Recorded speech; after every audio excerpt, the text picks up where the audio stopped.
Petrol खत्म हो गया है, खाना खत्म हो गया है, गैस खत्म हो गई है, स्याही खत्म हो गई है। So welcome back to my channel guys. और आज की इस क्लास में हम इसी तरह के वाक्य की इंग्लिश सीखने वाले हैं जहां हम कहते हैं कि कोई चीज़ है वो खत्म हो गई है या खत्म हो गया है। कोई चीज़ है, कोई वस्तु है या कोई भी लिक्विड है वो खत्म हो गई है, हम ऐसा बोलते हैं। तो आज ऐसे ही वाक्य को इंग्लिश में बनाना सीखने वाले हैं और इतनी आसानी से सीखेंगे कि हर किसी के लिए ऐसे वाक्य को इंग्लिश में बोलना इस क्लास को करने के बाद से आसान हो जाएगा।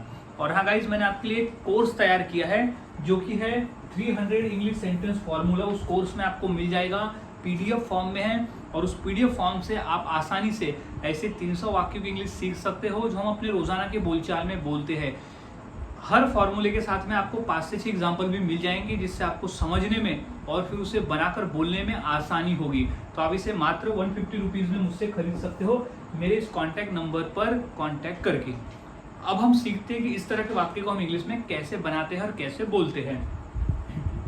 तो सबसे पहले हमें समझ लेना होगा फॉर्मूले को कि वो कौन सा फॉर्मूला है जिसके आधार पर हम वाक्य को इंग्लिश में बनाकर बोलते हैं।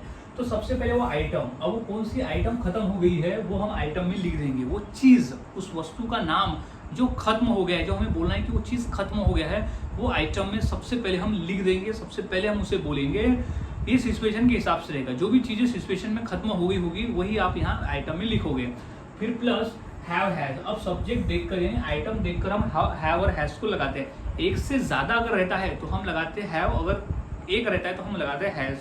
अब कहाँ हैव और हैज़ लगेगा ये तो हम आगे जब एग्जाम्पल में सीखेंगे तब हमें समझ में आ जाएगा। अब इम्पोर्टेंट है रन आउट। यहाँ रन आउट का ही मतलब होता है कि ये खत्म हो गया है और खत्म हो गई है। रन आउट का ही मतलब होता है खत्म हो गया है या खत्म हो गई है।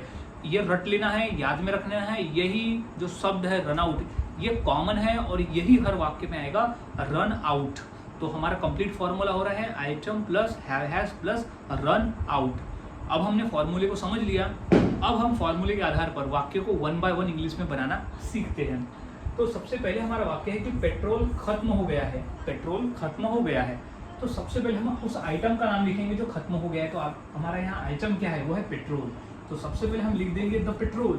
द पेट्रोल यानी द पेट्रोल। द पेट्रोल क्या हो गया है, खत्म हो गया है। तो has, the petrol has, the petrol has. अब खत्म हो गया है तो उसको क्या लिखते हैं अपन, run out. The petrol has run out यानी पेट्रोल खत्म हो गया है। तो the petrol has run out. अब नेक्स्ट है कि खाना खत्म हो गया है। खाना खत्म हो गया है तो उसकी इंग्लिश क्या हो जाएगी, खाना को इंग्लिश में हम बोलते हैं the food. The food, the food क्या हो गया है, खत्म हो गया है। तो the food has, the food has क्या है, खत्म हो गया है। तो run out, the food has run out यानी खाना खत्म हो गया है। तो the food has run out.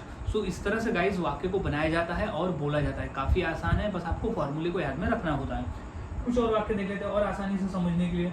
जैसे कि गैस खत्म हो गई है। गैस खत्म हो गई है तो यहाँ आइटम क्या है, गैस। तो सबसे पहले हम उसी आइटम को लिख देना है। तो क्या हो जाएगा, the gas, the gas, the gas. फिर लिखेंगे has, the gas has, the gas has, the gas has. फिर क्या है, खत्म हो गई है तो लिख देंगे run out. The gas has run out यानी खत्म हो गई है। तो रन आउट यानी खत्म हो गई है। तो the gas has run out. इस तरह से वाक्य बन। और एक वाक्य लिख लेते हैं, स्याही खत्म हो गई है। तो क्या हो जाएगा, the ink, the ink, the ink has, the ink has क्या है, खत्म हो गई है। क्या बोलेंगे, रन आउट। तो इस तरह से जो भी वस्तुएं खत्म हो गई है ऐसा हमें कहना है तो हम रन आउट का उपयोग करते हैं। ये आप सभी को याद में रख लेना है। कुछ और वाक्य देख लेते हैं और आसानी से समझने के लिए। जितना अधिक प्रैक्टिस उतना आसान। तो अब पानी खत्म हो गया है। तो पानी खत्म हो गया है, हम यहाँ बात करें कि स्पेसिफिक एक वस्तु, एक जगह की पानी खत्म हो गया है। जैसे घड़े का पानी खत्म हो गया है या नल का पानी खत्म हो गया, कुएं का पानी। हम एक स्पेसिफिक पानी की बात करें इसलिए द लगाएंगे।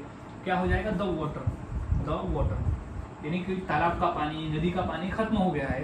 तो the water has, the water has, the water has क्या हो गया, खत्म हो गया है। तो the water has run out, the water has run out यानी खत्म हो गया है। अब नेक्स्ट है कि शरबत खत्म हो गया है। शरबत खत्म हो गया, शरबत बढ़ गया तो शरबत खत्म हो गया है। तो इसकी इंग्लिश क्या हो जाएगी, तो द शरबत को हम इंग्लिश में कहते हैं syrup. The syrup, the syrup has, the syrup has खत्म हो गया है तो उसकी इंग्लिश हो जाएगी रन आउट।